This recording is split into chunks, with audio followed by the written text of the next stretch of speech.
Abdou Nguer diffusion de fausses nouvelles ñu yóbbu ko en instruction alors ñu gis beneen cas diffusion de fausses nouvelles ñu yóbbu le procès le 19 alors loolu est-ce que du tax nit ñi di am crainte jàpp ne ba tey justice bi ñi ngi koy bëgg di foowee à tout moment actuellement. wala maa ñëw ci loolu dafa am lu président Lamine wax. ci nu ñu war a xoolee le premier ministre. est-ce que xam nga ni Mamadou Lamine Loum bi doonoon premier ministre ci nguuru Abdou Diouf inspecteur du trésor la doon secrétaire doon trésorier général presque pendant 8 ans doon directeur du trésor doon secrétaire général du budget doon ministre de l'économie et des finances doon premier ministre mësta am carte parti politique mësta am base politique te moo négocié ji rallongement wu dettu Sénégal bu club de Paris pour te dire. Ablaye Diop est-ce qu'il a été politique lui Ablaye Diop non Ablaye il fait partie des enfants de Abdoulaye Wade mais quand même il savait se retirer de certaines choses mais kii musul bokk ci parti politique te xool nga pointure yi mu yor dayo bi mu yor ce qu'il a pu représenter pour le Sénégal et ce qu'il a fait pour le Sénégal pour dire que am na statut boo xam ne boo ko xësee ba yor dafa am comportement boo war a am du ma fustiger le premier ministre wala le président de Pastef dem seeti ji militant am ci kaso bi du ma wax ni waru ko def mais kenn ku nekk à la veille de son procès. mais bien sûr loolu mooy. xam nga tey jii bu bàyyi woon fekk tey procès bi jàll ñu ne dañ ko téye prison su boobaa bu ko neexee mu déplacé wu parce que le procès est passé. mais rendre visite à la veille de son procès loolu tamit. c'est une pression c'est chargé. xam nga c'est chargé en fait. direct ou indirect xam nga Ousmane dafay politique mais il avait la puissance de voir Azoura Fall ci condition bu ko neex moom Ousmane Sonko il a la capacité de voir Azoura Fall ci condition bu ko neex le fait que mu dem fa loolu ça a une réponse politique ci contexte boobu nga koy dugal mais bu doon lu ñuy xool rek dëggantaan bu doon dañu koy conseiller man wala keneen ñu am sañ-sañu di ko wax dañu naan ko monsieur le premier ministre bul fa dem doxeel nii ak nii nga gis ko ndax am nga capacité bi am nga doole bi am nga pouvoir bi mu ngi ci sa ay loxo bu ko defee journalistes yi duñu ko wax média bi ñiy wax ci bopp ko ñi duñu interpréter votre visite mais peut-être da ngay jàpp ni lii ci contexte politique nga koy dugal tout simplement mais nag boo ñëwee ci li nga xamante ni c'est pas une pression aussi. parce que aussi la veille bi ñu ko téye on a vu que voilà ça a grondé de partout hein. Les gens ont fait des vidéos même de l'extérieur pour fustiger le fait que ñu téye ko ak li mu dox ci projet bi il s'est sacrifié est-ce que c'est pas tout ça tamit moom parce que gis nañ ne aussi premier ministre à chaque fois bu amee tollé au sein de son parti mais il fait des vidéos pour repréciser les choses est-ce que c'est pas dans ce contexte-là aussi. Être membre du projet quelqu'un bokk ci ku xeex ci projet bi ba ñu falu taxul boo defee lu dul yoon topp la loolu ñépp a ko war a xam li nga xamante ni moo indi situation bii ba tax tey bi ñu dalee ci kaw Azoura Fall nga gis gars yi génn di wax c'est parce que dañu bàyyi ka saaga woon Macky Sall ñu koy défendre docteur Diallo saaga ñeneen sénégalais yeneen yi ñu bàyyi ko bu doon ca loolu lan tàmbalee keneen ku bokk ci ñoom di nga am comportement boo xamante ni si moom nga war a am ba yenn doxalin yi boo ko defee di nga xam la cay fekk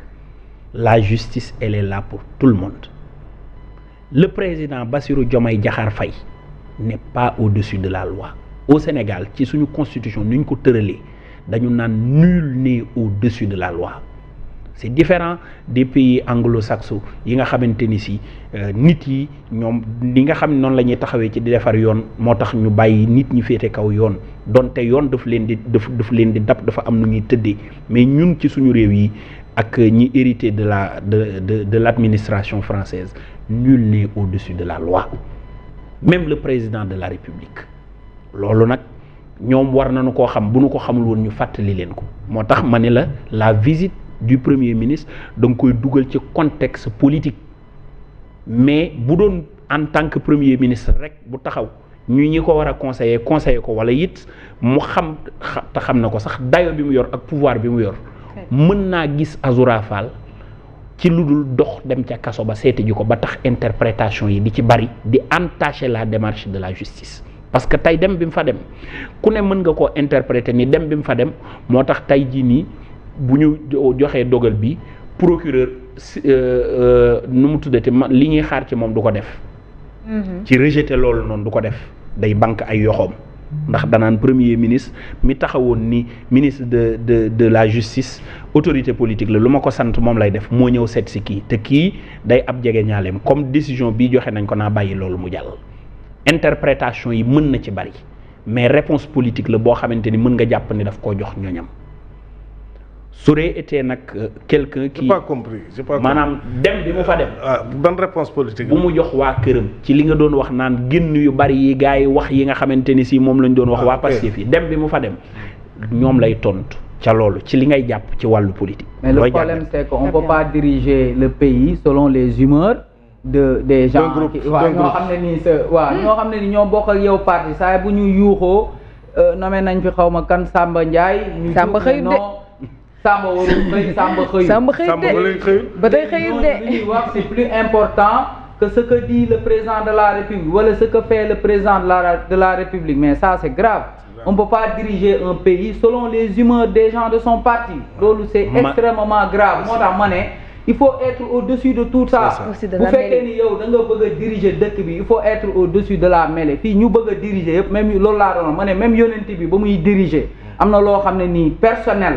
la personne intitut personnel yi da nga koy jël nga tegee ko fële ba gars yi ñëwee di intervenir di laaj intervention par rapport ak benn borom xaalis bi nga xam ne dafa sàccoon ñu war a dagg loxom ñu bëgg a def intervention da leen ne même Khady même Fatima bii di sama doom bu ko defoon ma dagg loxom mais un homme d'état noonu ngay comporté woo mais tey ji mënoo nekk un homme d'état di doxee nan la tudd dóor doom làq doom loolu mënul nekk parce que loolu day créer sentiment de frustration loolu mooy indi rébellion loolu mooy tax tey ji lenn li boo ko teree ñenn ñi duñ ko nangoo def parce que yi naan ñenn ñi ñoo ngi koy def di si génn c'est ça la vérité tey Azoura il est poursuivi pour lan discours contraire aux bonnes mœurs il aurait pu être poursuivi aussi pour injure publique dossier waroon na peut-être mën a dem instruction moo tax la question yu ñu doon poser la ñuy poser il faut libérer les procureurs. Alors, c'est ça le problème. sur ce point très important fi nga daaneel parce que on a oui nga baal ma waaw yaa ngi woon ci point bu am solo. Ainsi est faite la politique de Pastef. Très bien. Parce que dañu doon ñoo xam ni la communication n'est pas descendante elle est ascendante ñoom ci base bi la seen coow di jóge di yegg ci kaw du ñi ci kaw ñooy ñëw ci suuf foofu nag. mais Pastef n'est pas l'État du Sénégal. Mais il faut faire la différenciation. dafa am fu ma jëm gis nga. Pastef n'est pas l'État du Sénégal. gis nga loolu man xam naa ko yow xam nga ko ñii déglu xam nañu ko amaana sax ñooñu ko gën a xam mais li ma jiital mooy ainsi fait nii la demee. xam nga nii la demee. moom nga mënatul dara parce que ki koy assumer dañu lay wax ni la li président Abdoulaye Wade waxoon ci discours am bi 93 bi muy wax ak Abdou Diouf mu ni l'autorité ne se délègue pas elle s'assume boo yoree lenge yi ci sa loxo un leader mooy koo xamante ni mbooloo mi dañuy taxaw ni fii lañ jëm mun leen fee la ñu jëm ñu wóolu ko topp ko fee mu ñëw woon leen ni muy doxee mais Ousmane Sonko. dafa am mbooloo boo xam ne ñoo ànd ak moom te ñoom dafa am lu ñu bëgg te Ousmane tamit daa am lu mu bëgg da leen di neexal yow jàppoon ni Ousmane Sonko bëgg naa doon président bu Sénégal yow déggoon ni biir Pastef wax nañu ni ci for nañu ci wewu bëy ci mbedd mi ñuy wax ni dafa am député yu bindoon ni président Diomaye Faye bindal ni yow doo présenté signal ni doo présenté waat 2029 yow déggoo loolu. ñu koy wax ci mbedd mi waaye yow may ma nag léegi ñi nga xamante dama lay wax li ne. ñi nga xamante ni ñoo yor base bi war a ànd ak yow ci loolu leur bon vouloir ci wàllu politique ngay topp c'est différent de l'État ñun xam nañ ni état buy dox dafa am ay normes ak yoo xamante ni noonu lay war a doxalee waaye buy dox dafa am bopp dafa am ñu koy jiite di ko assurer ñu ko assurer assumer wuñu pleinement li ñu war a taxawee li ñuy taxawee li ñuy déglu mooy li nga xam ni moom la leen mbooloo mi di wax te loolu mooy populisme je ne veux pas bugguma dugg ci di acter wala di jël ay kii di ko teg ay nit mais lii différence su populiste ak koo xamante ni day appliquer état ni mu war a doxee populiste mooy koo xamante ni si mbooloo mi li ñuy wax ca loola lay ànd ngir gën ñu koy bëgg di jox bopp di ko gën a topp dafay wute ak ki nga xamante ni si mesures yeeg normes yi nga xamante ni moom la état teg noonu lay doxee mais li ma jàpp ci coowu Azoura Fall bii pour pare ci mooy dem gi fa Ousmane Sonko dem réponse politique la bu muy jox basam bi ànd ak moom ndax moom Ousmane amoon na capacité ak doole gisee Azoura ci beneen fànn li mu fa dem nag dañu koy interpréter doublement dañ koy interpréter ci contexte politique bi muy jox waa base politique am réponse il ne l'a pas lâché. léegi waaw nga bëgg a wax. voilà beneen bi nag mu nga jox ko ñi nga xam ne ñooy masse critique bi ñi naan demam bi moo influencé àtte bii loolu nag li nga xamante ni bu dee da ngay conseiller autorité bi da nga koy tegal ñaar yi ba pare ni ko nag li nga xamante ni moo doon gën mooy nga gisee ko neneen ndax moom nga ko séqal te bu génnee am nañu kanu yoo xamante ni si loola mën naa fésal gis ga nga ko gis ak neneen na nga ko gisee ba tax ñanaroon a mer doon ñu dalaat ci suuf. d'accord sëñ Saliou alors tout à l'heure yaa ngi woon ci point wax ci pouvoir procureur jugé excessif selon maître Clédor Ly tey bi muy wax parce que jàpp na ne le procureur ne devait même pas téye ki nga xamante ne moom moo di Azoura Fall. mais maître Clédor Ly il doit s'estimer heureux hein. moom warul wax dara procureur parce que gis nañ fi ay nit ñoo xam ne nii ils ont fait des choses moins graves procureur yóbbu leen ci instruction moom amul dara lu mu war a wax procureur mais les pouvoirs du procureur c'est ça le problème au Sénégal